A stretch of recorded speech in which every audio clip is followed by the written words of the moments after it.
안녕하십니까. 저는 오늘 건축가 만난 서예라는 주제로 두 번째 강연을 하게 된 명진 홍정유입니다. 저는 서예와 캘리그라피를 같이 작업하고 강의도 같이 하고 있는 작가입니다. 오늘은 그 두 번째 시간으로 실내 인테리어와 글씨라는 주제로 이야기를 해보고자 합니다. 요즘은 우리 주변에서 서예라는 말보다는 캘리그라피라는 말을 더 자주 듣고 계실 거라 생각합니다. 사실은 서예라는 단어를 우리가 잊은 지 오래됐죠. 서예는 옛날 고래적 이런 단어로 생각하는데 사실은 우리가 자각하지 못할 뿐이지 우리 주변에 늘 서예와 같이 하고 있다고 보시면 됩니다. 그래서 우리 생활 속에 늘 가까이 있는 이 서예를 어떻게 하면 우리 같이 얘기하면서 좀 쉽게 다가가고, 그 중에서도 이제 어떤 식으로 건축 속에 있는 서예, 우리 건축물 속에 우리 생활 속에 그 서예가 같이 밀접하게 연관되어 있는지를 제가 그 자료 화면이나 이런 것들로 재미있게 확인해 보면서 또 행복한 시간을 만들어 드리려고 오늘 나왔습니다. 자, 그럼 첫 번째로 실내 인테리어와 글씨라는 주제로 할 때는 제가 지금 세 가지로 크게 나누어서 제가 이제 소제목을 정해봤는데요. 첫 번째는 주련에 대해서, 그 다음은 입춘첩에 대해서, 숫자가 잘못 나왔네. 3번. 세 번째는 가운. 번호가 잘못됐습니다. 네. 가운에 대해서 이렇게 세 가지로 나누어서 크게 설명을 드리려고 합니다. 자, 첫 번째. 우리 주련에 대해서 얘기하시고, 주련이란 말을 좀 들어보신 적이 있나요? 생소하죠, 주련이? 주련은 기둥이나 벽 따위에 장식 삼아 세로로 써붙이는 글씨, 이렇게 돼 있어요. 우리가 절에 가면 기둥에 이렇게 길게 한문으로 써 있는 글씨 보셨죠? 그런 걸 주련이라고 그래요. 그래서 거기에 주로 한시의 연구는 연구한다는 말이 아니라 이렇게 길게 이어져서 대련이라고 같이 맞아 떨어지는 그 시를 연구라고 그래요. 그 다음에 그 건축 장식이 건물을 시각적으로 아름답게 치장하는 기능을 한다면 주련은 정서적 분위기를 고무시켜 건물의 격을 높이는 역할을 한다. 그러니까 그 한 시가 굉장히 아름다운 내용들로 그 시를 읽음으로써 이 건물의 품격이 올라가게 만드는 그런 역할을 한다는 얘기죠. 자, 지금 그 주련에 그 사진이 있는데, 주련 역시 우리가 아무 데서나 흔히 볼 수가 없고, 지금 사찰의 기둥 같은데 많이 주련이 그 예로 남아있기 때문에, 제가 이제 해인사 수다라장 주련이나 흥국사, 강화 전등사 이런 거에 주련을 그 샘플로 지금 사진을 보여드리는데, 대체적으로 이런 서체는 예서체로 많이 써 있는 거예요. 이런 한문 서체를 예서체라고 해요. 그리고, 여기 입춘첩이네요. 자, 이 주련은 우리가 이제 정서적인 한시나 이런 내용들로 돼 있는데, 중요한 건 이 시문을 내용을 아는 사람이 보게 되면 굉장히 정서적으로 따뜻한데, 현재 우리 현대인들은 이 한시를 보면 이거를 해석할 만한 능력이 되는 사람이 별로 없잖아요. 그죠? 그러니까 자꾸 가서 한문이야. 읽을 수 없어. 해석할 수 없어. 그래서 이거를 우리 현대에 와서는 어떻게 하면 좋겠어요? 한글로. 지금 제가 시도하는 거는 주련을 활용해서 주련처럼 책갈피 같은데 이렇게 좋은 내용들, 이 또한 지나가리라, 마음을 넓혀라, 이런 내용들을 책갈피로 활용한 거를 한 거예요. 현대 생활에 좀 응용을 해서. 이런 식으로 하면 예전에 주련의 전통을 이었지만 우리 현대에 좀 활용하는 방법으로 좀 생각해 보시면 된다고 그리고 이런 것도 주련처럼 아까 얘기했던 광명진언의 예예요. 그러니까 좋은 말을 잘 알아보기 쉽게. 그래서 주련에 대한 얘기는 기록은 삼국유사나 삼국사기 고려사 이런 데 보면 안 나와 있어요, 많이. 그러니까 주련의 역사는 길지 않아요. 그래서 이제 몇 개 남아있는 것 같고 저기 하는데 사실은 이 전통을 잘 살려서 현대에 어떻게 응용하면 좋을까 하고 저 나름대로는 이렇게 응용을 해봤습니다. 그 주련은 어떤 것들을 쓰냐고 잘 들어보시면 궁궐에 있는 주련은 특히 절기를 기념해서 써붙이는 춘첩자, 봄에 쓰는 춘첩자, 그 다음에 신하들이 임금의 덕을 칭송하는 뜻을 담아 써붙이는 단오첩자, 단오날에 이제 시를 임금이 신하들한테 시를 짓게 해서 그걸 또 글씨를 써가지고 붙여놓습니다. 그래서 임금은 해마다 봄을 상서의 기운으로 맞이한다는 내용의 그 춘첩자하고 단오첩자를 문신들에게 짓게 했어요. 시를 짓게 해서 그 훌륭한 그 시문을 상을 주고 그렇지 못한 사람은 벌을 내려서 임금을 칭송하는 내용들이 대부분의 그 예전에는 주련에 있는 내용들이에요. 그리고 그 주련에 있는 서체는 해서나 행서, 초서, 그리고 전서가 많은 편이에요. 근데 지금 나와 있는 샘플은 예서예요, 예서.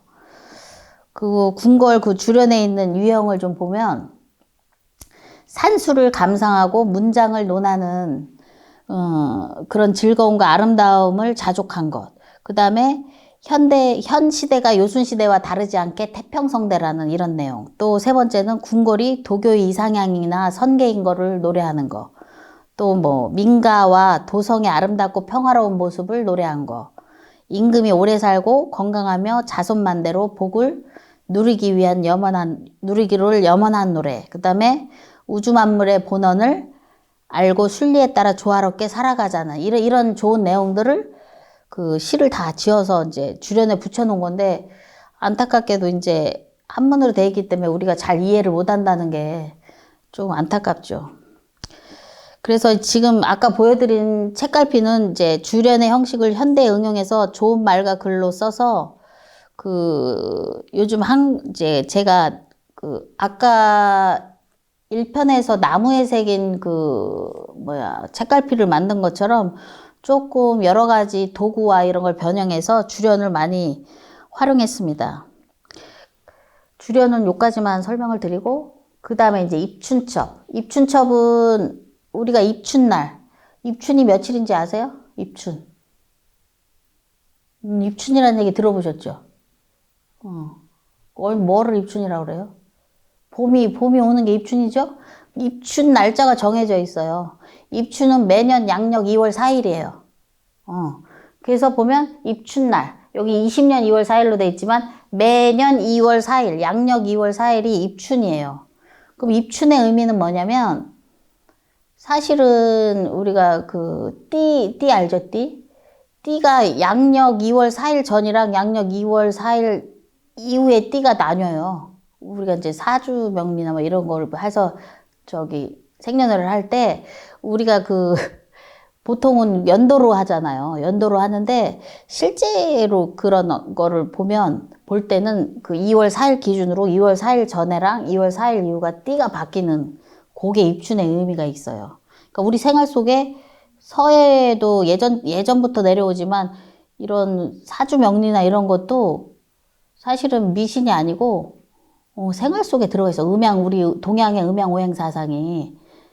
그거의 단편적인 예가 뭐냐면 월화수목금토일. 월화수목금토일도 그거예요. 그리고 이 입춘. 그러니까 절기도 다 거기에 영향을 받아서 농사 짓는 거, 자연의 섭리 이런 게 다 그런 거라고 보시면 됩니다. 그래서 입춘첩은 그 입춘날 대문이나 들보, 기둥, 천장 등에 써붙이는 글귀. 입춘 당일에 시를 맞춰서 붙여야 효험이 있다고 하고 지금 이게 입춘첩을 제가 써놓은 샘플이에요. 입춘대길 건양다경 1차적인 걸 지금 썼죠. 그래서 붙일 때 아까도 한문 순서가 오른쪽부터 했잖아요. 그래서 입춘대길 건양다경 이렇게 했고 지금 요거하고 반대로 붙여놓은 거예요. 한글로 된 거. 잘 보시면 봄날이 시작되니 크게 길할 것이오가 입춘대길이에요. 풀이가. 그걸 제가 한글로 고쳐서 써서 붙인 거고, 이쪽은 따스한 기운이 도니 경사가 마누리로다가 건양다경을 한글로 풀이하니까 훨씬 이해가 되죠. 그러니까 입춘대기를 저렇게 붙여놓은 걸 많이 보기는 했는데, 저게 뭐 입춘날 좋은 일이 생길 거라는 건 대충은 알지만, 입춘대기까지는 아는데 건양다경에서 걸려요. 그지? 풀이가. 그치만 이렇게 한글로 풀어놓으면, 봄날이 시작되니 크게 길할 것이요. 따스한 기운이 도니 경사가 많으리로다. 그러면 이 양쪽 풀이까지 다 알게 되는 겁니다. 그래서 우리가 잘 모른다고 그래서 안 하는 게 아니라 조금 현대 생활에 맞게 좀 변형을 해서 지킬 건 좀 지켜가면서 입춘날 이거를 우리 집에 현관 대문 있죠. 현관 대문 앞쪽에 밖에서 보이게 이렇게 붙여놓는 거예요. 이렇게. 한문으로도 붙이든지 한글로 붙이든지. 그래서 입춘날 붙이고 1년을 지내서 다음 또 입춘 되기 전까지 그거를 가지고 그러면 좋은 일만 이제 계속 문을 통해서 복이 들어온다는 의미니까 이거를 미신이라고 생각하지 말고 하나의 풍습으로 생각해서 좀 해 보시는 것도 굉장히 생활에 활력도 되고 재미도 있죠. 우리의 그런 풍습이 있구나. 자, 그 다음에 지금 입춘천 문구. 입춘천 문구에 대해서 제가 좀 더 설명을 드리면 그 자료를 혹시 배포해서 가지고 계신 분들은 문구가 나와 있는데 지금 제가 입춘대기라고 건양다경만 샘플로 돼 있고 나머지는 뭐 입춘 문구로 쓸만한 게 이제 부모 천년수 자손만대요. 이거는 부모는 천년을 장수하시고 자식은 만대까지 번영하라 이런 내용이 있고 또 하나는 수여산 부여해 산처럼 오래 살고 바다처럼 재물이 쌓여라 이런 것도 있어요. 그 다음에 소지 황금출 계문 백복래 이런 한자는 땅을 쓸면 황금이 생기고 문을 열면 만복이 온다 이런 내용으로 쓰셔도 되고 거전제 레백복 온갖 재앙은 가고 모든 복은 오라 이런 내용도 있고 그 다음에 재종춘설소 복측하 운흥 이거는 재난은 봄눈처럼 사라지고 행복은 여름구름처럼 일어나라. 내용은 참 좋죠. 근데 한문으로 들으면 도대체 무슨 말이야? 이렇지만 지금 풀이를 들어보면 입춘대길 건양다경뿐만이 아니고 다른 좋은 내용도 참 많이 있어요. 그래서 그거를 한글 풀이로만 이렇게 써도 굉장히 가슴에 와닿는 복된 내용이에요. 자, 그 다음에 입춘첩은 요까지 설명을 하고 다음에 이제 입춘첩 지나서 이제 가운 예전부터 집안에 가운을 써서 인테리어 겸 교훈으로 삼은 이제 가운에 대해서 좀 살펴보도록 하겠습니다. 자, 가운이란 가운은 많이 아시죠? 한 집안의 행동이나 생활에 지침이 되는 교훈. 그 교훈을 써서 집안에 가운을 하나씩 걸어두는데 예전에는 뭐 가화만사성 이렇게 하고 한자로 크게 이렇게 빵 때리면서 쓰고 그런 거만 있었잖아요. 그죠? 가화만사성 쓴 거 있었는데 안 갖고 왔네. 또 지금 가운으로 적절한 문구를 제가 지금 예를 들었고 이 가운은 가정생활의 기본적인 바탕이 되는 곳이므로 자녀들이 사회를 보는 눈을 가정에서 형성된 가치관을 통해서 길러지기 때문에 가운이 사회 윤리관에 우선하는 것이며 사회교육에서 기대할 수 없는 독특한 교육적 기능을 가지고 있다 이렇게 얘기를 하고 있어요. 그래서 지금 여기 제가 가운에 적절한 문구를 보여드는데 지금 가화만사성 제일 많이 쓰는 가운이잖아요. 그죠? 집안이 화목하면 모든 일이 잘 이루어진다. 초지일관 처음에 먹은 마음을 끝까지 관철해라. 고진감래 사필기정 진인사대천명 사필기정 이거 많이 듣던 거죠. 그래서 이 가운은 가정의 윤리적 지침으로서 가족들이 지켜야 할 도덕적인 덕목을 간명하게 표현한 것으로 가족의 구성원이나 후손들이 올바른 마음가짐과 생활 태도를 가지고 단란하고 행복한 가정을 이끌어가고 이웃과 함께 원만하게 세상을 살아가는 데 필요한 규범을 집안의 가풍에 맞도록 집약하는데 그 가운을 굳이 이것도 써도 좋은데 조금은 변형해서 우리 현대에 내가 좋아하는 가치관과 가운에 맞는 걸 또 만들 수도 있어요. 그죠? 그걸 해서 현대에는 조금 우리한테 맞는 가운을 좀 써보자. 저는 또 그렇게 생각을 합니다. 그래서 이거는 그 가운일 수도 있고 좌우명일 수도 있는 내용들로 제가 작품한 그 내용들로 지금 그 샘플을 보여드리는데요. 지금 이런 거는 한문으로 동행이라고 쓴 거예요. 동행이라고 한문으로 써놓고 이렇게 한글로 풀어서 지혜로운 자와 동행하면 지혜를 얻느니라. 이렇게 한문으로만 써놓으면 좀 모르니까 한글로 풀이해서. 그리고 지금 이런 거 처음빛 사랑 그대로, 이거는 그 가정의 사랑과 행복을 기원하는 그 부부들한테 써주는 내용들.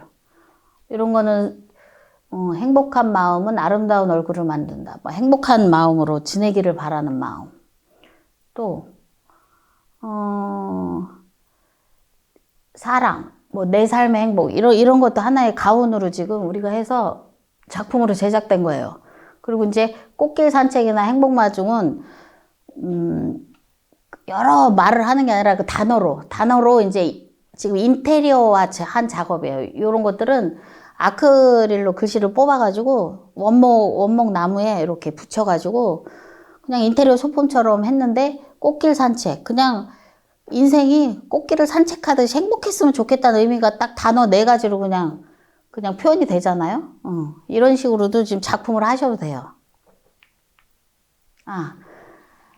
여기 지금 이제 조금 더 제가 이제 나아가서 그 가운을 이제 광범위하게 가다 보면 좋은 말과 좋은 글로 서예를 이제 활용을 하고, 요즘에 캘리그라피라는 것들로 나오는 거를 어디까지 활용이 되고 어디까지가 돼 있는지를 이제 제가 한 작품을 중심으로 조금 더 활용 범위를 넓혀서 이제 예시를 보여주는 거예요. 그래서 부채에다도 써서 이 부채 자체를 액자를 안 하고 전시를 할 수도 있어요. 그러면 굳이 뭐 액자를 해서 안 해도 내가 좋아하는 말들을 부채에 써서 부채 꽂이에 해서 전시를 해도 되고, 그 다음에 이런 부채들도 해서 벽에 붙여놓고 산처럼 강같이 사는 삶 얼마나 좋아요. 맑은 향기 내 마음을 달래주네. 이거는 지금 나무에 저 책갈피처럼 나무에 새겨가지고 가족 명패예요. 이 밑에 가족 이름을 새겨가지고 가족 명패로 활용한, 이거는 이제 상품화된 거예요. 상품. 그러니까 이 상품까지가 가 있는 거예요. 지금 이렇게 행복한 가족 이렇게 써서 밑에 여기 가족 이름이 써 있죠.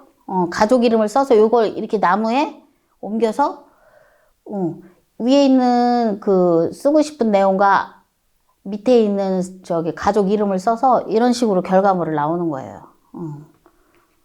이렇게 해서 이제 그 장식장 같은 데 이런 데 또 세워 놓으면 가족 이름도 들어가고 가족 가운도 겸해서 되고.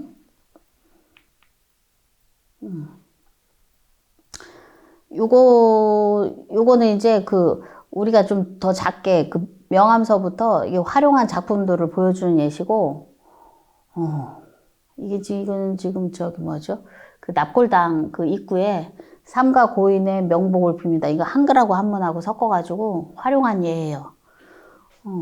이런 것도 그냥 인쇄체로, 컴퓨터 폰트 인쇄체로 쓴 거하고 써가지고 들어간 거하고 또 걔 양상이 다르죠. 이거는 이제 반야신경을, 이게 지금 천에 지금 작업한 거예요.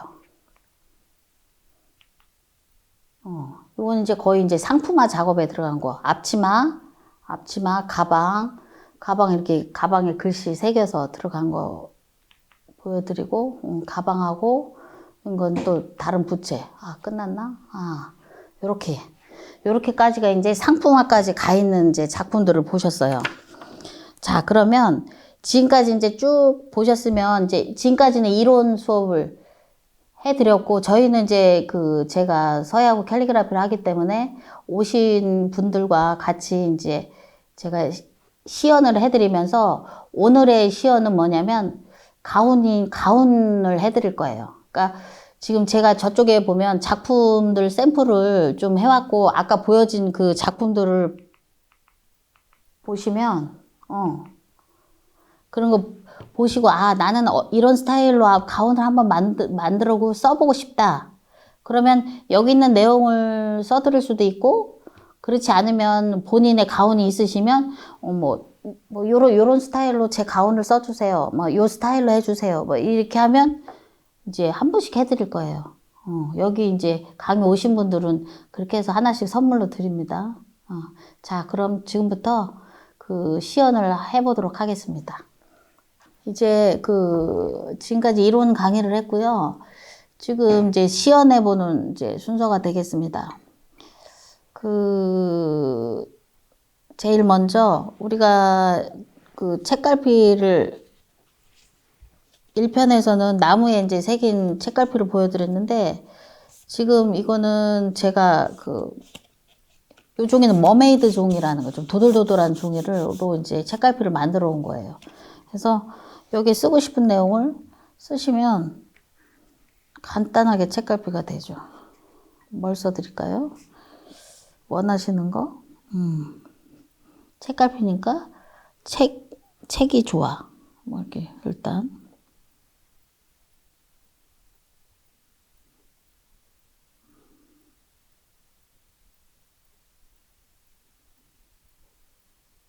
이렇게 씁니다.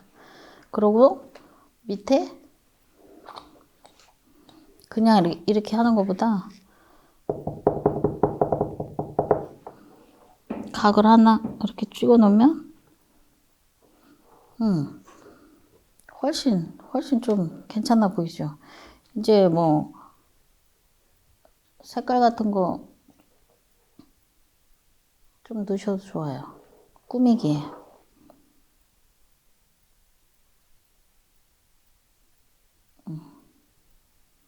포인트로. 그럼 좀 이쁘게 됐죠? 색깔별로 하나씩 써볼게요. 혹시 앞쪽에서 쓰시고 싶은 거 단어 있으면 말씀하셔도 될 것 같은데? 얘기하셔도 될 것 같은데? 소리 들어가도? 없어요? 꿈을 꾸자. 좋은 말로.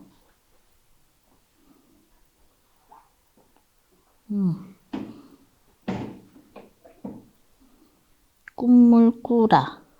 라가 낫겠네. 꾸자보다 꿈을 꾸라. 그죠?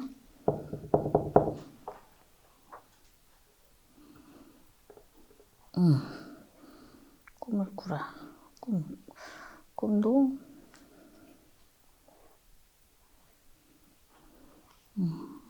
여기 하트 넣을까요?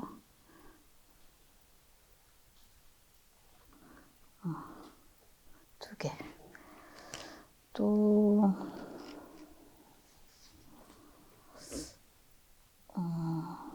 뭐가 있지? 행복한 만남.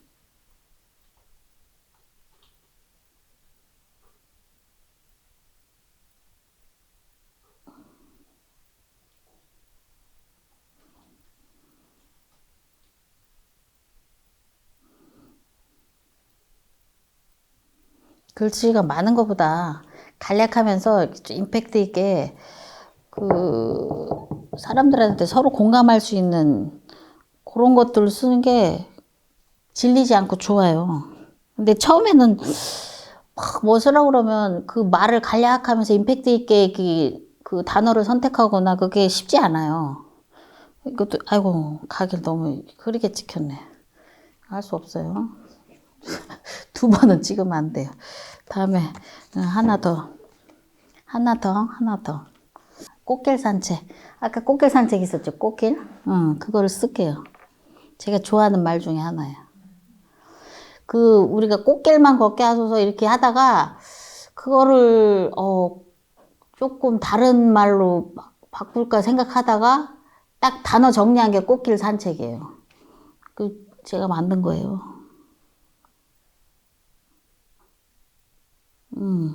꽃길만 걷는 게 꽃길 산책이잖아요. 그죠? 그래서 부채 같은 데도 꽃길 산책 이렇게 네 글자 크게 써갖고 다니면 되게 이뻐요. 꽃길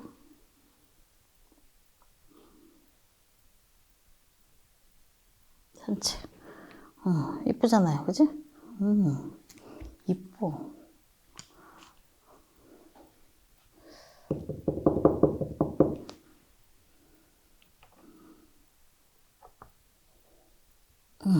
각을 좀 신중하게 찍고 꽃길이니까 꽃을 좀 그려볼게요. 하트 말고.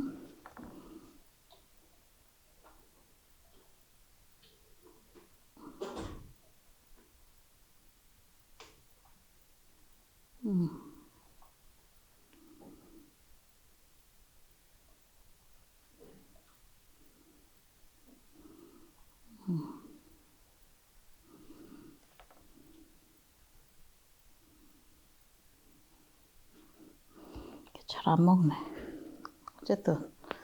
어쨌든 꽃이 있으니까 꽃같이 안 하는 것보단 나아요.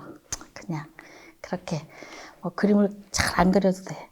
일단 책갈피를 한 번씩 해드렸고, 책갈피 말고 우리 그 다이소나 이런 데 가면 이런 거 한 100장에 막 1,000원씩 팔아요.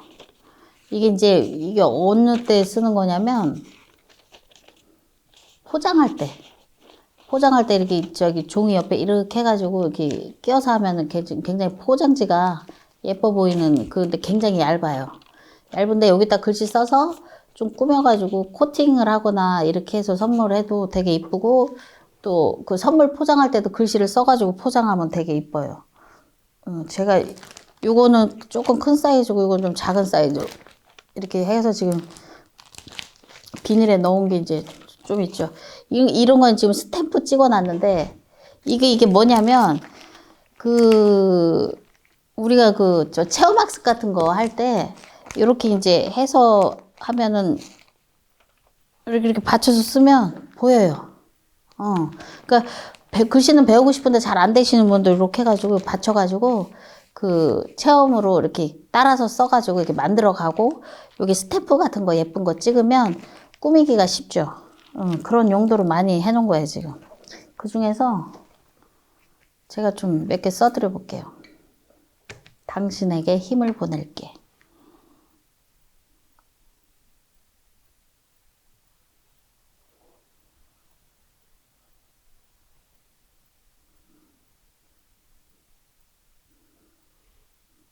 힘이 커야 되겠죠.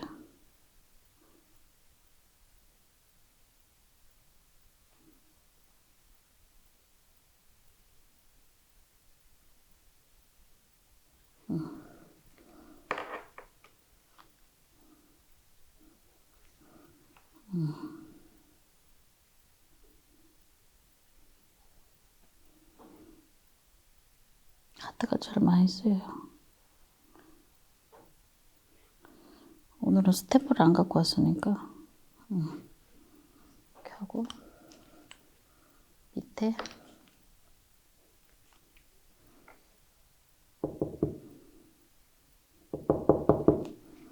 각도 하나 찍고. 이건 잘 찍히죠, 각도. 그죠? 선명하게. 책갈피는 조금 흐린 게 찍히는데 이거는 잘 찍혀요. 또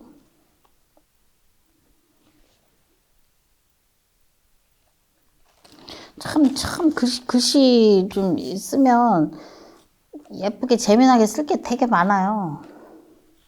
근데 중요한 건 글씨가 안 돼. 재미나게 쓰고 싶어도 잘 안 돼. 조금만 배우면 꿈꾸는 사람이 아름답다.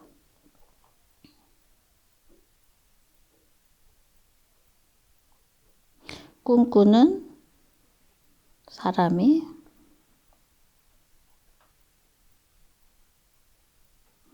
아름답다.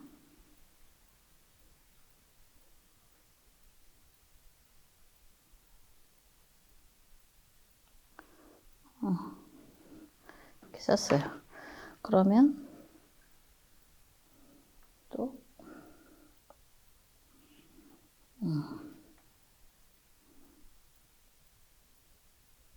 꿈을 또 강조해.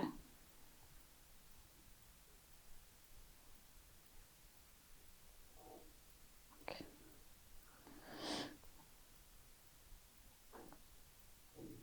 제가 물감을 다 가져온다는 게 빼드리고 빨간색 한 개뿐이 안 갖고 왔어요 오늘. 다른 색도 넣어서 꾸며드리면 참 좋은데.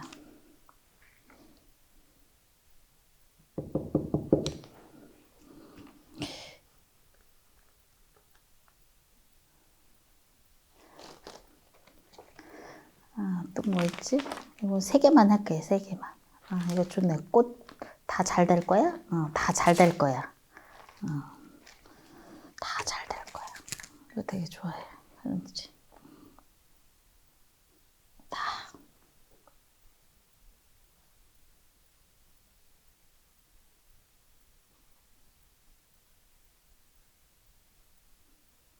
잘 될 거야.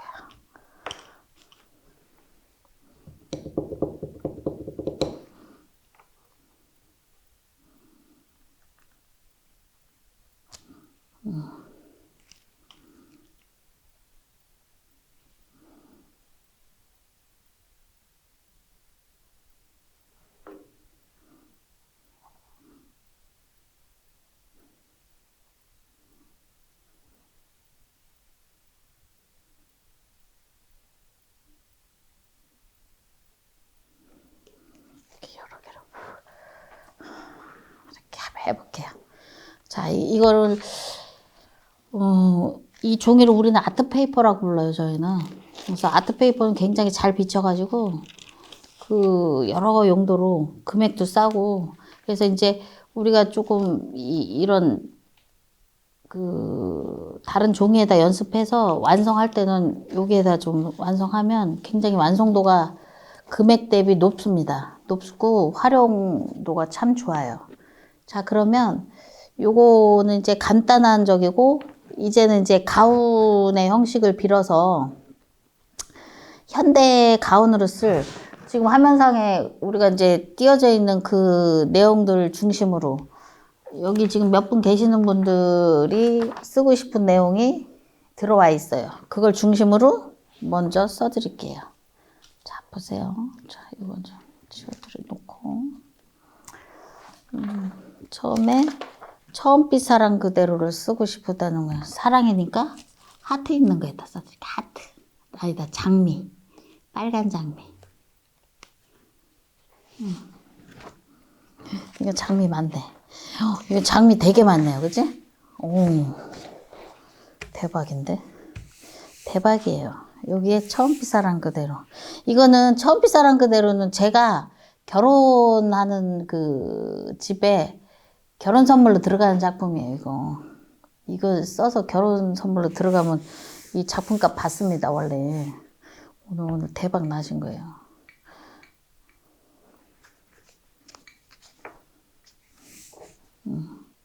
자.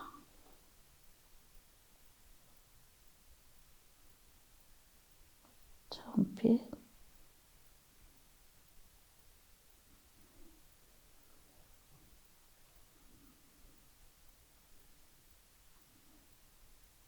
천천히 써야지 되는데 생각보다 너무 빨리 써요, 글씨를.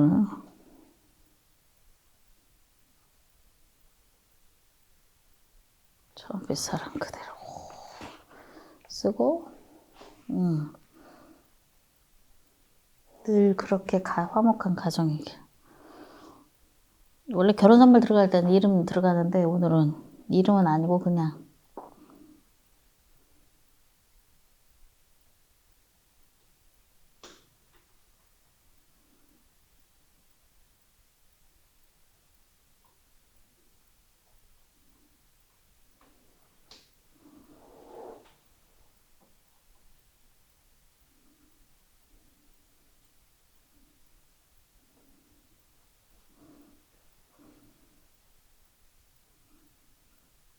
가정 이길.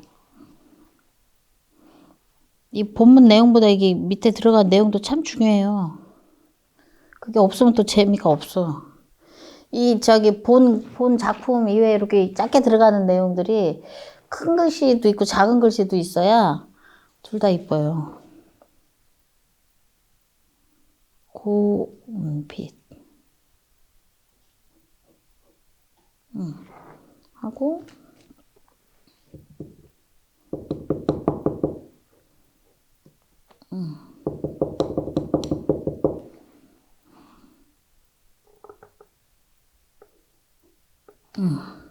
하나 찍어드리고 우리 사랑이 있을걸. 사랑을 찍어드릴게. 사랑. 일단 행복. 행복을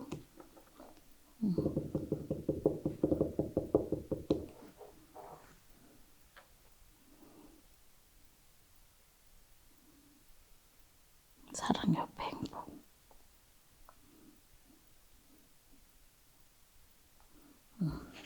행복까지 해서 완성됐습니다. 이렇게. 그죠? 마음에 드십니까? 이거 이대로 갖다가 액자 이렇게 끼워도 돼요. A4 사이즈 액자 있죠? 좀 예쁜 거? 그 아크릴로 돼 있는 액자도 있어요. A4 사이즈. 그거 해서 요거는 좀 도톰하니까 그대로 이렇게 살짝 끼워도 구기지만 말고 가져가시면 그대로 활용하셔도 돼요. 또 그다음에 요청 들어오신 게 인생은 흘러가는 것이 아니라 채워지는 것이다. 또 인생에 대해서 인생 좀 진지하니까 요색으로 할게요. 요색으로 할게요. 인생. 오, 굉장히 진지하신 분이네요. 인생이 흘러가는 것이 아니고 채워지는 거라는 걸 벌써 아시나요? 그걸 벌써 알 나이가 아닌 것 같은데. 자, 인생은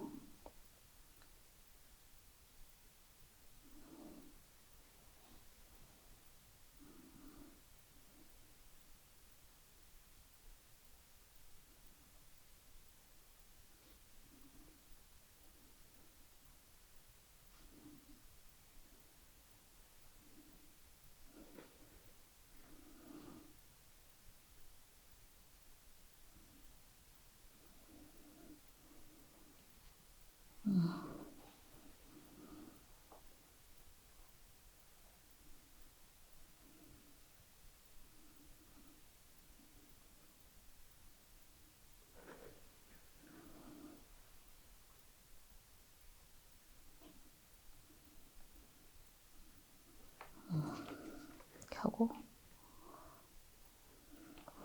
낙관 글씨를 써야죠. 이건 또 제가 만들어서 쓸 거예요. 인생의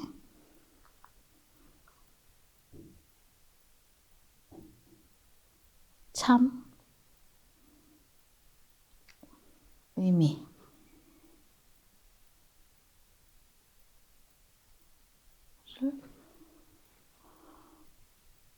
마음에 새기며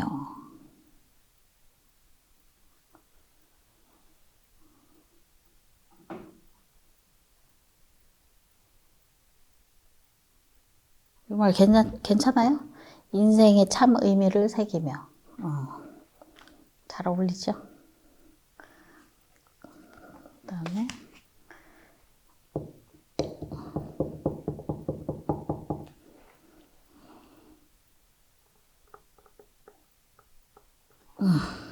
이쁘다. 얘는 여기도 행복. 오전에는 꽃길 찍었으니까 오후에는 행복. 우리가 원하는 게 행복이니까.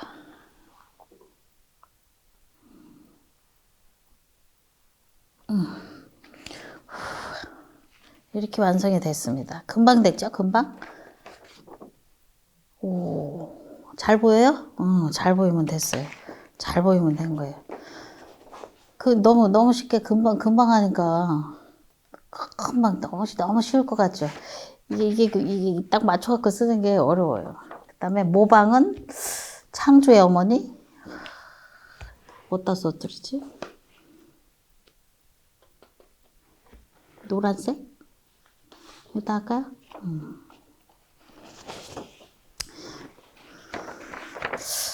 모방은 창조의 어머니. 맞습니다. 모방으로 시작하죠. 우리 글씨 쓸 때도 모방으로 시작해요.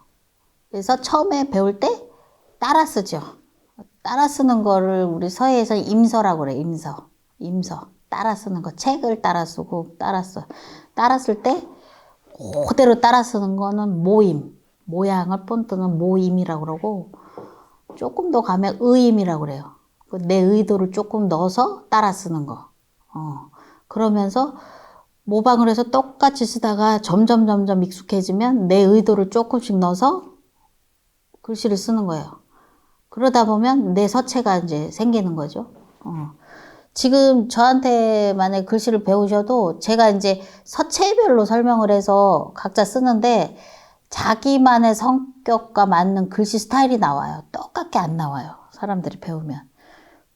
그렇기 때문에 그 서체를 하나뿐이 안 쓰는 선생님한테 그 익숙한 글씨를 배우기 위해서 계속 배우면 손해겠죠. 왜냐면 다양한 서체가 있는데 직선적인 서체, 곡선적인 서체, 그 한글 서체로 이름을 해도 판본체, 궁체, 서간체 뭐 많거든요. 그런 거를 변형한 글씨들로 서체를 여러 개를 좀 배워보면 나하고 맞는 서체가 뭐지? 이게 이제 나와요. 근데 여러 개를 안 배우고 한 서체만 주구장창 이게 지금 제가 쓴 이 글씨를 똑같이 따라 쓴다고 생각해봐요. 하나만. 그럼 그거는 그 선생님 글씨지 내 글씨가 아니잖아. 그죠? 근데 이런 스타일의 글씨 쓰는 방법을 뿐만이 아니고 여러 가지 서체를 배우면 그 중에서 이 서체하고 비슷하지만 다른 느낌의 글씨가 나온다는 얘기죠. 제가 경험상 보면 그래요. 그 사람들은 자기 능력대로 글씨가 나오기 때문에. 모방은 창조의 어머니. 모방을 강조해야 되나요? 창조를 강조해야 되나요? 어떤 게 더 중요하죠?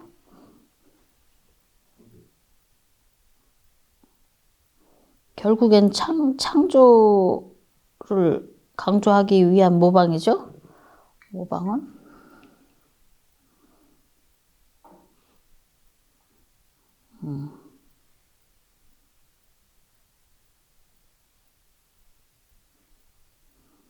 창조의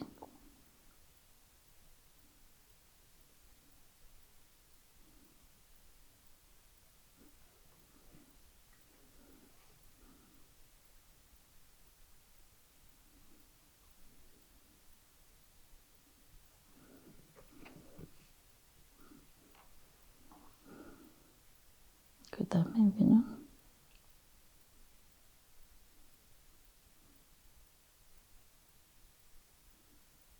여기는 낙관을 내용을 많이 안 넣었어요. 왜냐면 이 말에 대해서 임팩트는 낙관을 많이 쓰면 흐려져. 그래서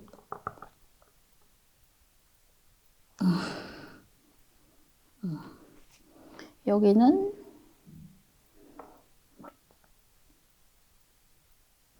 푸른을 찍어드릴게요. 푸른. 왜? 뭔가 신선함을 강조하기 위해서 푸른.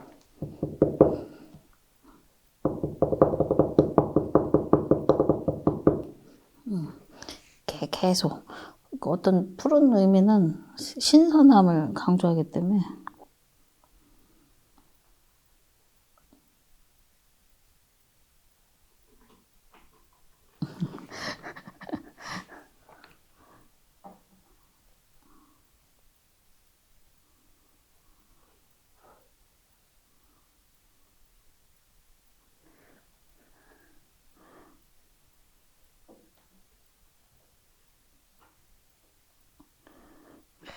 잘 찍어주려고 그랬더니 틀려버렸네. 왜 뒤집어진 거지? 이런. 좀 노안이 와서 눈이 잘 안 배요. 그래서 희끗희끗하답니다. 아하, 안 썼다.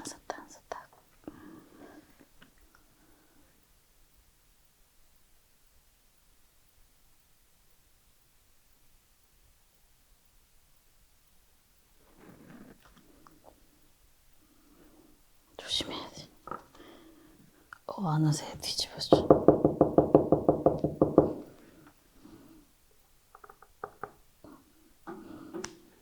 여기 찍는 인주도 다른 거예요. 사람들이 인주 보고 문구점 가서 인주 사서 찍는 게, 문구점에서 사는 인주하고 이 각 찍는 인주는 달라요.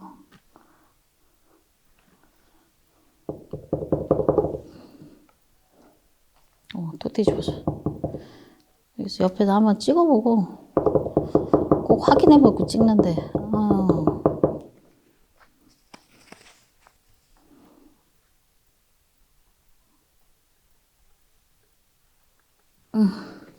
아우, 제대로 잘 됐습니다. 자, 제대로 잘 됐어요. 네. 그죠? 그 다음에 또 뭐를 쓸까요? 이거 안 써본 종이에다가, 이 종이도 이쁜데, 이건 되게 도톰해요, 한지가. 이것도 이뻐. 이쁜데, 뭘 쓸지? 그럼에도 불구하고, 그거 쓸까요? 그러죠. 이거는 먹을 많이 찍어서 써야 돼.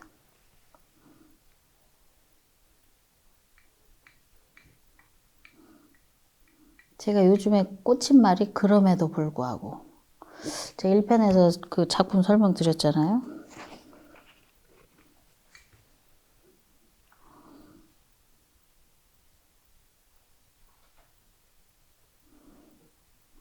너무 좋아. 그럼에도 불구하고.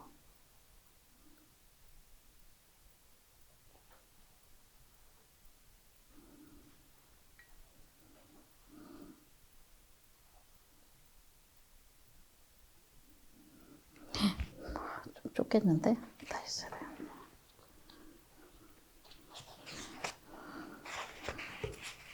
이쪽으로 더 왔어야 되는데. 종이가 아깝다.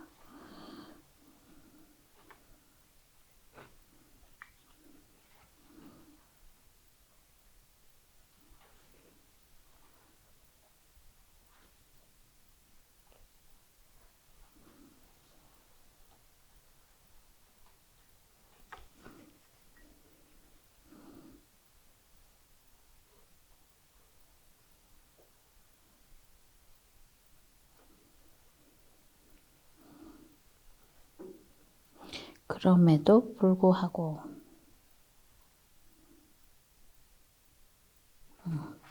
그럼에도 불구하고는 이 내용만 딱 쓰면은 뭐 어쩌라고 이렇게 되잖아요. 그 밑에다가 그럼에도 불구하고 여기 핵심은 마지막 평화롭고 행복하라예요. 그래서 밑에 그걸 써요.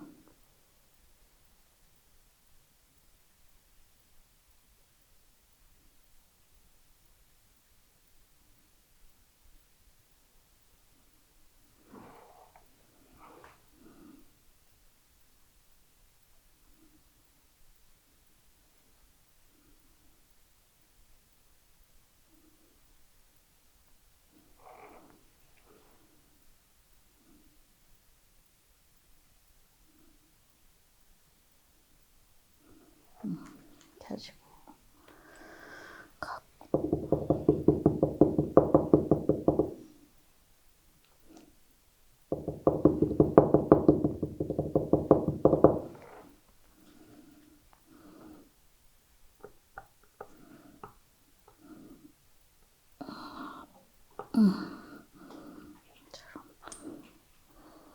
그런 다음에 행복하라니까 행복.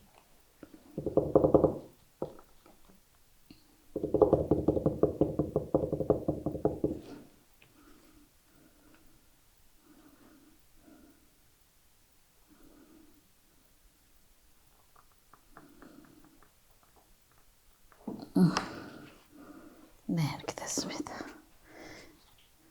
그럼에도 불구하고 잘 보이죠? 평화롭고 행복하라.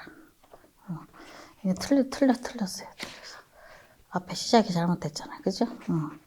이게 구성이 좀 중요해요. 이것도 잘못된 거 찍고 증거인멸. 하셔야 돼. 자, 그러면 하나만 더 하고 마지막으로 하나만 더 해볼게요. 이거 썼나? 안 쓴 거. 안 쓴 종이. 안 써본 종이. 여기. 그럼에도 불구하고 이외에 내가 좋아하는 거.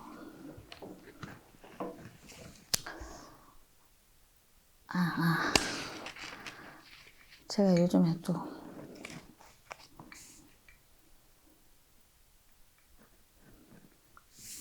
이거는 반대 세워서 쓸게요. 네.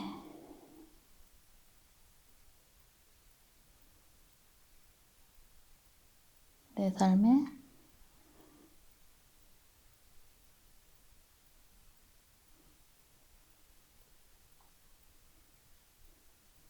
아이고.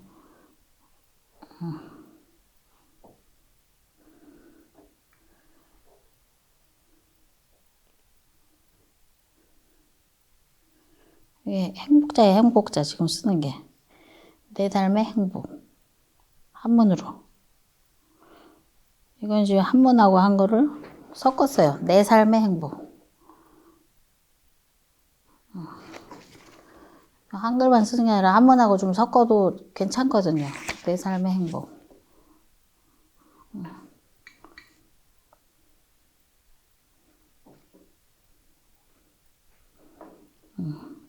밑에는 여기 핵심 그 문구가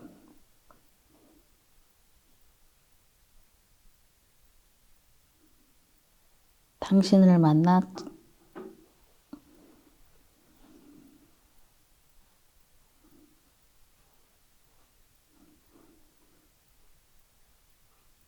참 행복합니다가 핵심 문구예요. 이거는. 내 삶의 자락에서 당신을 만나 참 행복합니다. 이게 핵심 문구인데 앞에 거 다 빼고 당신을 만나 참 행복합니다. 이렇게 해서 의미 전달이 다 되죠.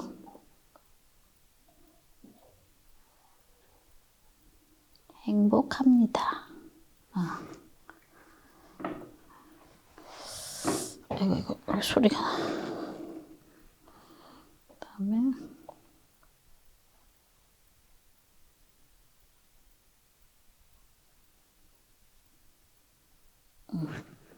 이렇게 썼습니다. 그러면 여기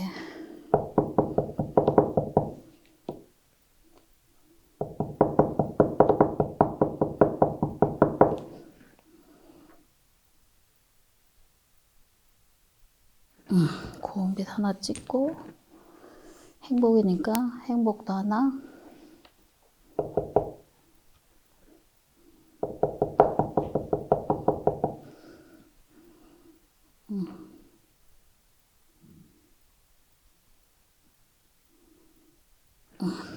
찍습니다. 이렇게. 그죠? 이쁘죠? 행복이에요, 한자. 저기 무슨 글자야 이러지? 한번 행복이에요, 행복. 행복. 자, 근데 가운데가 아니고 약간 옆으로 몰렸죠, 이쪽으로. 다시 쓸게요. 이게 이쪽 여백이 너무 많이 남았어요. 그럼 이제 조금 원래 실수 잘 안 하는데 역시 카메라가 있어서 긴장하나 봐요, 제가.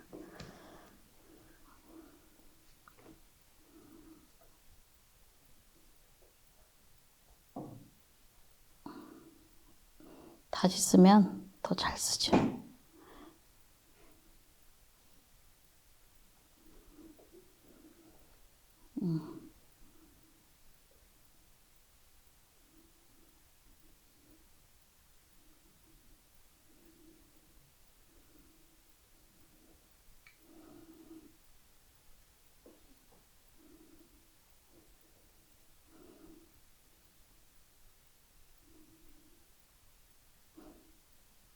이 작품은 어느 집에 저기 회장님 댁에 들어간 작품이에요. 내 삶의 행복은.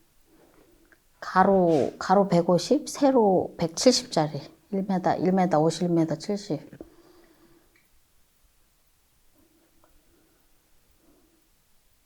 되게 이쁘죠? 큰 작품으로 보면.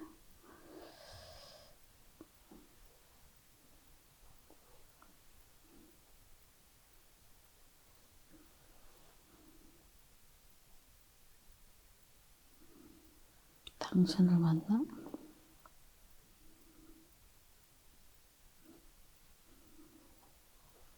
참 행복합니다.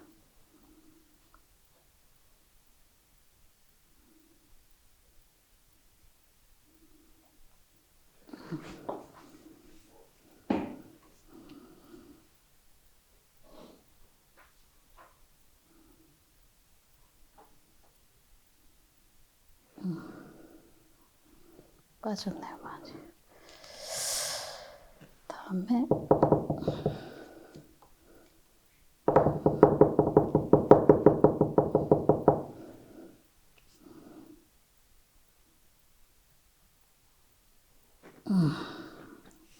잘 됐어요, 잘 됐어.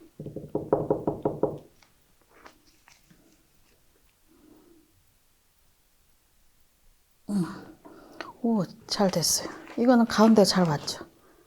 그죠? 이거 한쪽에 몰려있고, 이렇게 비교해보면. 이렇게. 그죠? 자, 만족스럽습니다. 이걸로 하고, 요거는 또 없애고. 자, 이제 가운 써주는 거 여기까지 일단은 마치고요. 지금까지 우리 가운 써주는 시연은 여기까지 마치도록 하겠습니다. 예, 이제 이어서 시연을 마치고요. 조금 앞에 계신 분들이 좀 궁금한 점이 좀 있다고 그래서 질문을 좀 받고 질문에 대한 설명을 간단하게 제가 서예나 캘리그라피에 대해서 궁금한 점이 있으신 것들을 답변을 해드리도록 하겠습니다. 자, 질문 먼저 하나 해주시죠. 그렇죠. 캘리그라피를 배우는 게 좀 요즘은 인터넷이나 이런 데서도 굉장히 많은 정보들이 있잖아요. 일단은 우선 글씨를 하기 전에 제가 생각할 때는 이제 그런 관심을 갖고 좋은 글이나 내용들 이런 것들을 다른 사람들이 쓴 것들을 많이 보면서 수첩을 하나 준비하시면 좋을 것 같아요. 거기에 일단은 좀 괜찮고 이쁜 내용들을 쭉 기록을 해보는 거예요. 그냥 보고 흘려가는 게 아니라, 아니면 화면 캡처 같은 거 해서 이렇게 쭉 모아놔도 좋아요. 그런 식으로 하고 난 다음에 조금 도움이 이제 필요하다 그러면 일단은 혼자서는 붓펜 같은 거 있죠. 붓펜 같은 거 사서 따라서 이제 A4 용지 같은 데다가 따라 써보시는 것도 좋아요. 혼자. 그렇게 해서 어느 정도는 조금 붓펜이나 이런 거에 좀 적응이 돼서 조금 더 시간이 나고 내가 이제 좀 제대로 좀 배워보고 싶다.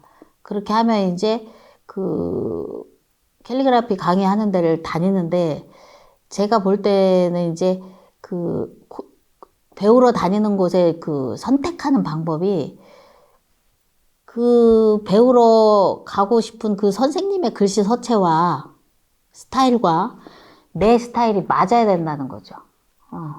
왜냐면 성격마다 글씨 스타일이 달라요. 제가 아까도 얘기했지만 한글 서체, 판본체는 직선적인 글씨, 이런 글씨가 이제 판본체 글씨인데, 이런 직선적인 글씨가 있는 반면에 이렇게 흘러가는 글씨들도 있고, 직선적이지만 삐뚤삐뚤한 글씨도 있고, 서체가 여러 종류가 있는데, 선생님들 스타일별로 보면서, 나는 저 스타일의 글씨가 볼 때마다 마음에 든다. 아니면 펜으로 쓰는 서체도 동글동글하니 그린 글씨처럼 동글동글하게 쓰는 사람이 있고 어떤 사람은 또 이렇게 직선적이어서 좀 활기차게 쓰시는 분들이 있잖아요. 그 서체별로 비슷하게 가요, 사실은. 펜글씨, 이제 펜으로 쓰는 서체하고 성향하고 그래서 사람들 글씨 보면 성격이 보인다고 그러잖아요. 그래서 붓으로 써도 나중에 붓이 익숙해지면 내가 쓰는 스타일하고 비슷하게 가요. 근데 거기서 저는 펜으로 쓰는 글씨를 너무 못 써요. 이런 분들 있죠. 그러면 그 붓이 익숙해져도 제가 쓰는 필체처럼 못 쓰는 거 아닌가요? 이렇게 되죠. 근데 붓은 우리 펜은 딱딱한 경필, 딱딱한 필기도구이기 때문에 그거로 잘 못 쓰는 글씨를 쓰시더라도 붓으로 쓰는 거에 처음에 좀 차근차근 배우시면 필체가 좋은 쪽으로 바뀌어요. 좋은 쪽으로 바뀌어요. 그래서 캘리그라피 배우러 다니실 때 근처 뭐 공방이든 선생님이든 찾아서 갈 때 그 선생님들의 작품을 쭉 보시고 꾸며져 있는 그림이나 뭐 어떤 밖에 있는 꾸밈새 이런 거 있죠. 그런 거 말고 그 안에 있는 글씨. 어차피 캘리그라피는 그림이 아니고 글씨이기 때문에 글씨 서체가 나하고 맞는지, 내 성향하고 맞는지 이런 거를 찾아서 그런 분을 만나면 정말 길게 오래 가실 수 있을 거라고 생각합니다. 되셨습니까? 서체는 이제 보통 지금 제가 얘기하는 거는 예전부터 한글 서예에서 서체로 내려오는 게 있어요. 근데 이제 일반인들은 그거 인지를 안 하고 요즘에 캘리그라피는 이제 붓펜이나 이런 걸로 사람들이 흘려서 이렇게 막 쓰는 거가 쓴맛이 나니까 좋아 보이니까 그 서체 하나만 있는 줄 알아요. 근데 사실은 흘려 쓰는 서체만 있는 게 아니고 다른 스타일의 서체가 있는데 다른 스타일의 서체를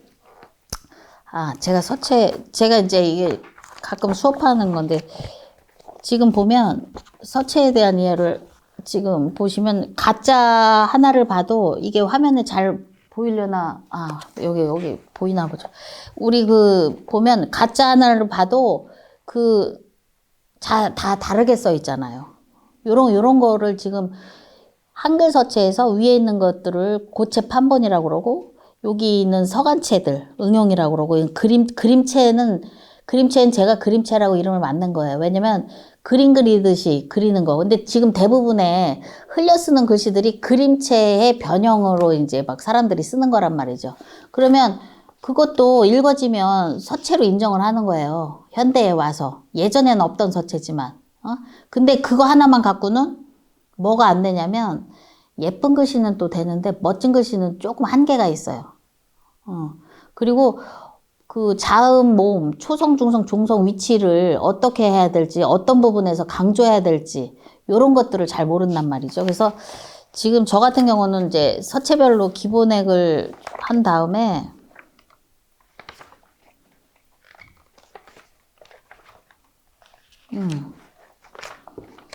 이렇게 단어로 된 것도 보시면, 꽃자 하나를 써도 그 서체를 약간 응용한 스타일로 보면 이렇게 다른 식으로 다 쓸 수 있단 말이죠. 그래서 이런 것들을 약간씩은 다른 스타일의 글씨들을 조금씩 다 돌아가면서 한 번씩 써보고 막연하게 나하고 맞는 글씨라고 생각했던 거에서 써보면서 내 손에 잘 맞는 서체를 정하라는 얘기죠, 저는 이제 그게 가장 좋은 방법이에요. 내 성격하고 맞아야 돼요, 글씨가. 글씨도 거의 성격하고 일맥상통하기 때문에 행복자도 지금 보면 동글동글한 글씨가 있고, 그죠? 각진 글씨가 있고, 좀 세련되게 쓴 글씨가 있고, 그렇단 말이죠. 그럼 뒤에 보면, 이런 것도. 참 좋은 당신, 이런 것도 보면 지금 4가지 스타일로 써 있잖아요. 그죠? 이쪽에서 더 잘 보여야 되나요? 그 다음에, 당신이 좋아. 이런 것도. 보이나요? 보이나요? 이런 것도 지금 대표적으로 두 가지로 썼단 말이에요. 2가지로. 뭐 이렇게도 쓸 수 있고 이렇게도 쓸 수 있어야 되는데 사실은 둘 중에 하나는 쓰다 보면 편하고 하나는 쓰다 보면 굉장히 어렵다게 느낀단 말이죠. 근데 문제는 쉽게 쓰는 글씨를 잘 써서 그냥 그거를 내가 계속 그 스타일로 글씨를 쓰면 좋은데 쓰다 보면 귀엽고 이쁜 스타일 아니고 좀 멋있고 좀 막 이렇게 날려 쓰는 그런 글씨를 쓰고 싶으면 그 글씨로 또 치중을 하면 돼요. 근데 그런 거에 또 전반적인 공부 없이 그런 정보 없이 그냥 어떤 사람의 글씨가 이쁘다고 그래서 한 사람의 글씨를 따라 쓰려고 그러면 나하고 안 맞으면 아무리 따라 써도 힘들어요. 그거를 이제 어떻게 이해를 하면 되냐면 우리가 펜으로 쓸 때 내 스타일의 펜 글씨가 아닌데 옆 사람이 글씨가 너무 예뻐. 그래서 그 글씨를 따라 쓰려고 해보면 안 되죠. 안 되잖아요. 펜으로 쓸 때 내 스타일하고 그 사람 그 스타일이 다르니까. 붓으로 쓰는 글씨도 마찬가지라는 거죠. 그래서 저는 이 캘리그라피를 배우려면 어느 정도 내 성향하고 맞는 글씨를 찾아가는 작업을 한 번 정도 했으면 좋겠고, 그러면 현재 출발할 때는 나는 그냥 심심해서 시작했는데 하다 보면 생각보다 잘 되네, 이런 저기도 있네 이러면서 조금씩 공부가 깊어져서 생각지 않은 결과가 또 돼요. 거의 뭐 작품을 해서 어디 이제 올렸는데 판매가 된다든가 의뢰가 온다든가 이런 현상들이 나타나는데, 부수적으로 거기에 이제 실력 플러스 경력도 이제 조금씩 쌓아가는 거죠. 그 경력이 무슨 자격증을 딴다거나 이런 경력이 아니고 내가 공부한 그 경험치에 대한 경력들이 쌓이는 게 있어요. 그래서 공부를 차근차근 했다라는 경력을 인정받아야지, 요즘은 뭐 어떻게 하면 다 그 자격증, 그 민간 자격증이잖아요. 그런 거를 따서는 제가 볼 때는 그거는 쉽게 가는 방법이 아니에요. 공부를 제대로 해야지. 그래서 저는 서체에 대한 이해를 그래서 해 주셨으면 좋겠다 이런 생각이 듭니다. 이해되셨어요? 다음. 네, 이제 그 서체에 대한 얘기를 좀 대충 말씀을 드렸는데, 그 서체를 또 이제 기본적인 서체를 알면 그 기본적인 서체를 가지고 또 어떤 부분을 강조하고 어떤 부분을 뭐 강조 안 하고 뭐 이런 것들이 또 이제 질문 사항이 되죠. 사실은 이런 모든 수업이 조금 시간이 걸려서 알아야 되지만, 이번 기회에 그냥 저는 그 포괄적으로 대략적인 개괄 설명을 한번 질문이 들어왔으니까 한번 설명을 드리겠습니다. 제가 이제 캘리그라피 수업할 때는 전반적으로 그 서체별로 기본획을 가르쳐주고, 그 기본획을 통해서 그 응용하는 방법을 알려드립니다. 그래서 처음에 우리가 이제 선 그리기나 이런 거를 다 배우고 나면 제일 먼저 들어가는 걸 우리가 고체 판본이라고 그래서, 기본을 기역부터 히읗, 가거, 고구, 나노, 노노 이렇게 해서 하허호후까지 고체 판본의 기본을 제가 설명을 드리고요. 그 다음에 이제 요게 어느 정도 연습이 됐다 그러면, 자, 이 고체 판본을 갖고 단어 한 글자의 고체 판본을 평범하게 초성, 중성, 종성을 같은 크기로 쓰는 연습이, 이게 이제 기본 고체 판본, 전통적인 서예 기법으로 쓰는 거예요.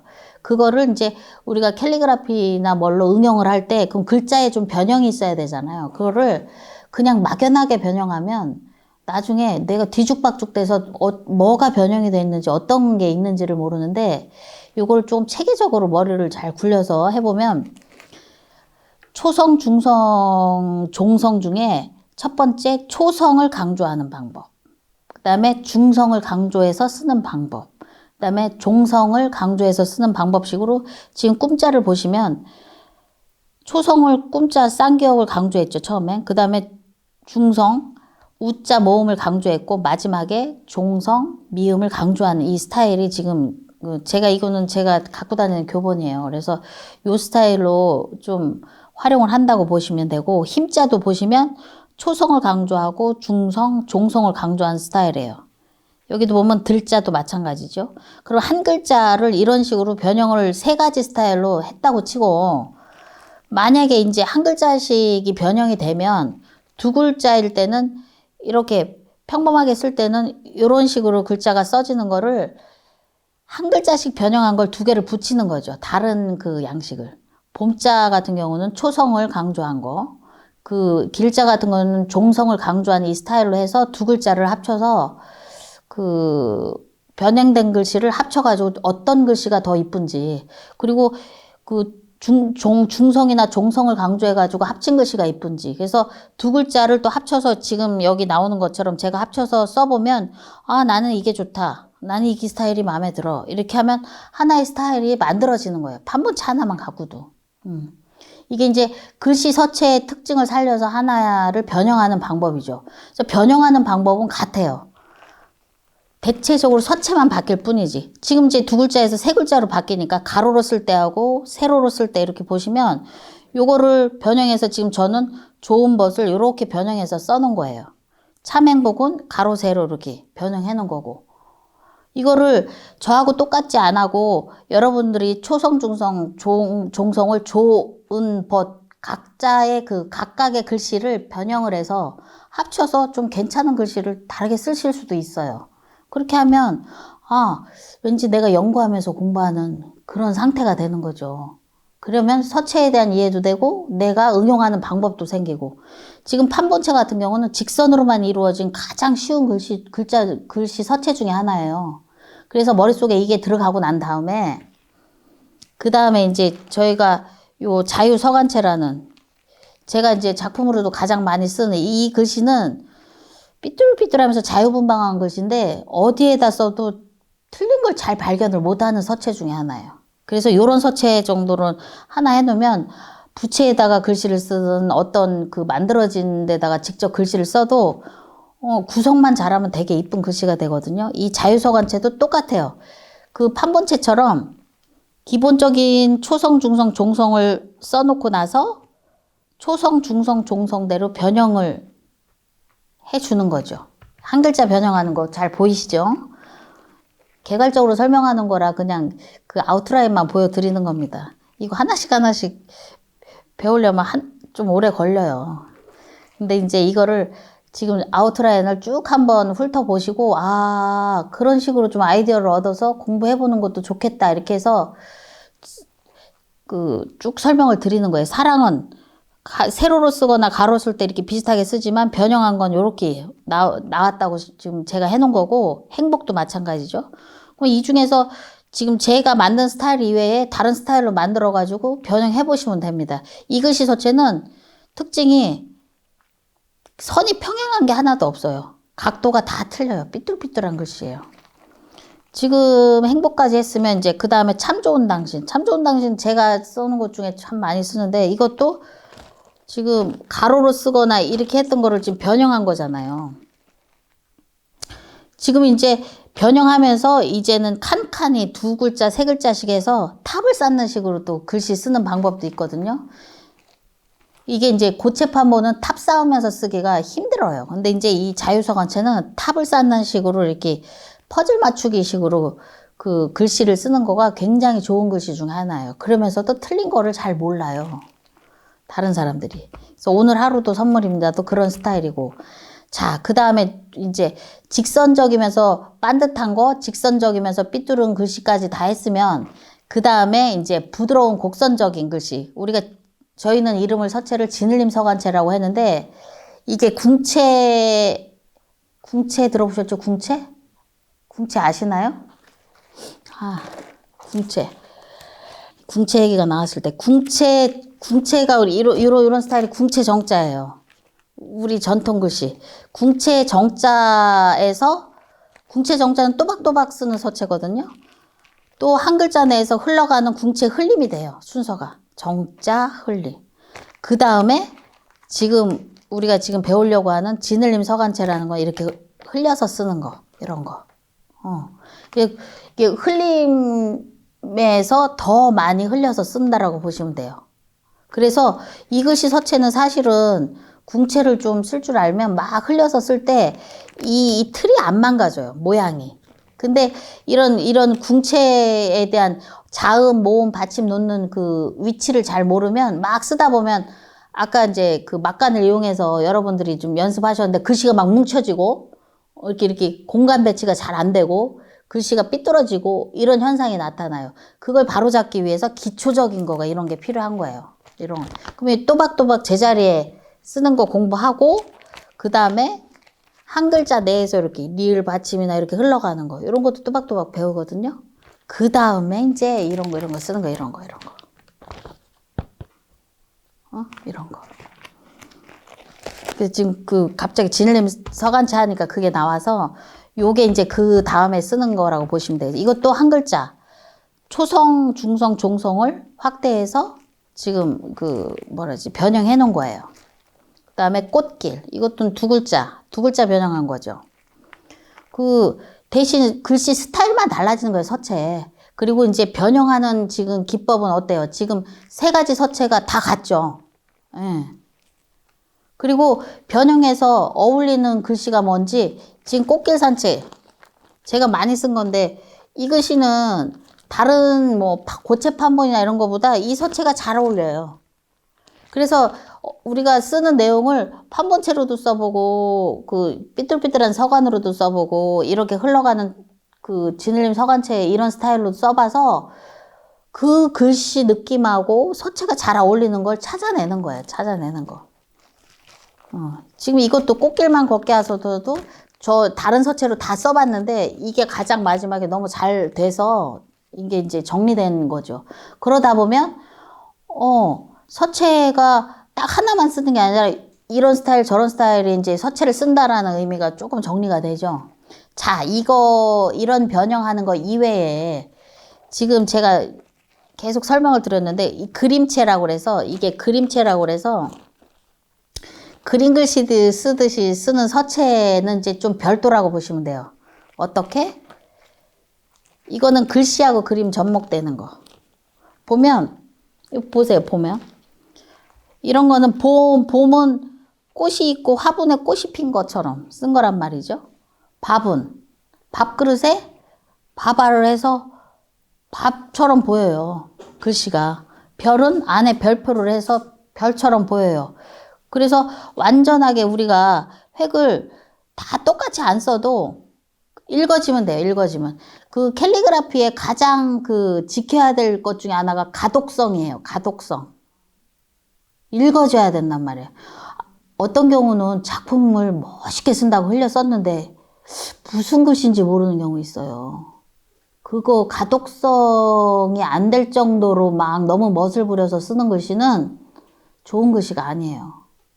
근데 가끔가다 막 그렇게 해놓고 자꾸 좋은 글씨라고 우기는 분들 있죠.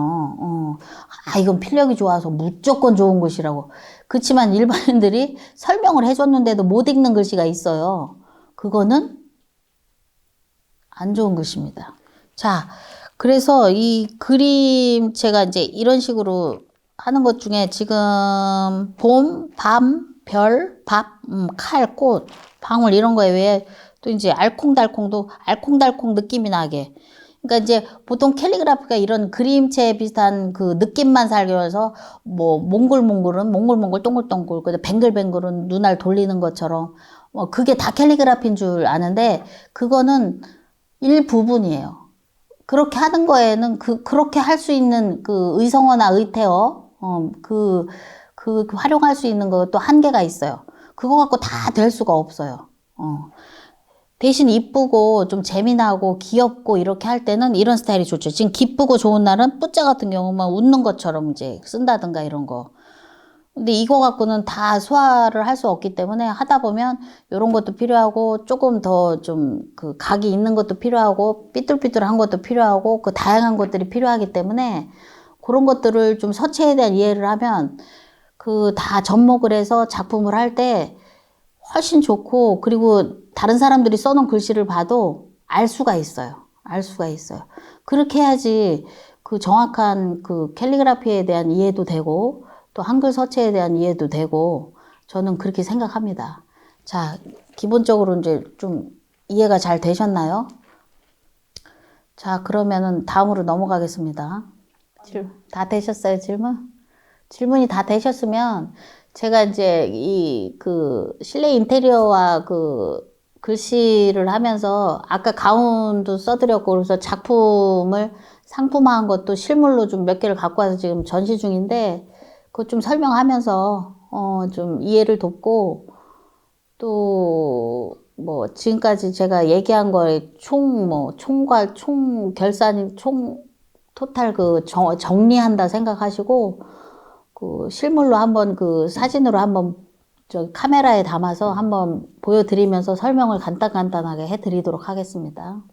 이어서 제가 오늘 작품을 일부를 가지고 온 거를 직접 보면서 좀 설명을 드리도록 하겠습니다.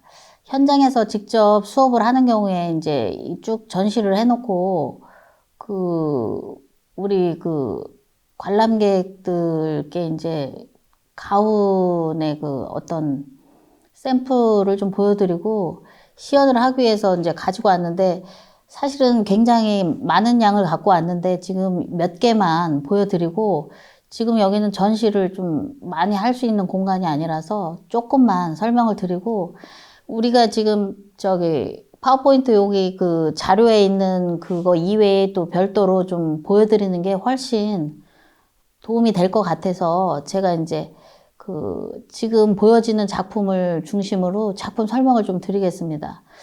지금 제가 보여지는 작품의 제일 위에 보면 오늘 하루도 선물입니다. 이런 내용을 아까 서체 설명할 때 탑사트식 퍼즐처럼 글씨를 끼워 넣은 작품이라고 보시면 됩니다. 그러니까 이런 식으로 작품을 한 덩어리로 만들어서 그 작품을 하는 경우에 우리가 중요하게 생각하는 거, 아까 말씀을 드렸죠? 저렇게 막 뒤엉켜 놔도 글씨가 읽어지고 가독성이 있는 범위까지 이제 저런 식으로 뭉쳐서 작품을 하는 방식입니다. 그리고선 그 옆에 이제 낙관 처리를 좀 작게 해놓으면 굉장히 작품이 예쁘고 살죠. 그 다음에 그 옆에 흙처럼, 꽃처럼, 벌처럼, 이런 식의 어떤 가운을 쓰는 방법도, 서체를 여러 가지를 변형해서 쓰는 방법도 또 있고, 그 밑에 또 이제 당신 앞에 서면 산도 물도 꽃도 지워집니다. 요 서체는 또 하나의 판본체로 이제 쓴 작품인데, 요런 거는 좀 강하기도 하지만 이렇게 구성을 좀 달리해서 좀 약간은 좀 임팩트 있는 작품을 할 때 많이 쓰죠. 제가 저번에 편액할 때 이 글씨를 많이 쓴다고 했죠. 그 다음에 이제 현명하고 지혜롭게, 이 서체는 고체 판본의 변형이죠. 그리고 저쪽 위에 구름은 바람 없이 못 가고 인생은 사랑 없이 못 가네. 이거는 정말 제가 좋아하는 말 중에 하나라서 인생에 대해서 좀 생각을 하게 되고, 그 밑에 이제 산의 내용도 참, 이거는 이제 그림체로 봐야 돼요, 산을 썼지만 산처럼 보이게 쓴 거예요. 이제 제가 달 같은 것도 달월자를 변형해서 달처럼 그렸다라거나 이런 작품들이 좀 있어요. 그래서 어떤 그림처럼, 글씨처럼 쓰는 것들도 굉장히 하나의 변형할 수 있는 방법이고, 그 밑에 작게 작품 한 것들은 고체 판본하고 또 뭐가 있죠? 서간체, 그 다음에 이제 진을림 서간체, 이런 걸로 이제 여러 가지 작품을 해갖고 왔습니다. 자, 이제 그 작품을 보셨으면 그 옆으로 이제 옮겨서 행복이란 이거는 이제 글씨가 흰색이에요, 그죠? 조금 전까지 쓴 글씨들은 다 먹으로 써서 검은색인데, 중간에 이제 파란색은 이제 물감으로 쓴 거고, 여기에 행복이라는 흰색 물감으로 쓴 게 아니고, 흰색 물감이 아니고, 투명 물감이 있어요. 그러니까 물감이나 먹물이 배어들지 않게. 그래서 글씨가 반전으로 흰색이 된 거예요. 이런 식의 이제 요즘은 재료들이나 이런 다양성이 되게 많기 때문에 그렇게 응용해서 나 검은 글씨 싫어, 흰 글씨로 하고 싶어. 그러면 사실은 먹으로 쓴 다음에 컴퓨터에 넣어서 반대로 반전을 하면 흰 글씨로 되기도 해요. 근데 저 지금 행복이라는 작품은 제가 그냥 직접 쓴 건데 흰색을 만드는 거예요. 투명 물감으로 지금 작업한 거죠. 이런 것도 나름 또 다른 스타일의 작품으로도 재미있죠.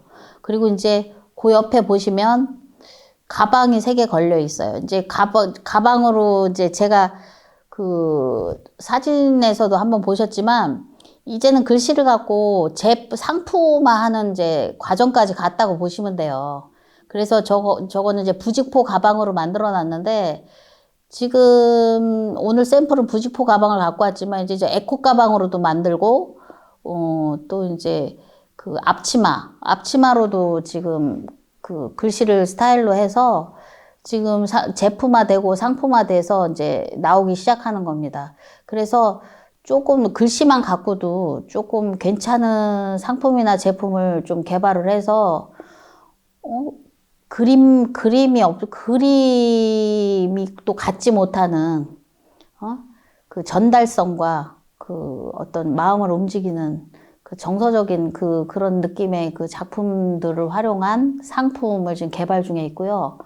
그 밑에 보면 시계도 오늘 하루도 선물입니다가 그 나무에 새긴 다음에 그 시계로 활용한 저거는 이제 선물용, 가족 선물용 이제 제품이 또 탄생을 했고 그 옆에 부채. 그 부채는 이제 저거는 인쇄한 게 아니고 부채는 직접 그 부채에다 쓴 거죠.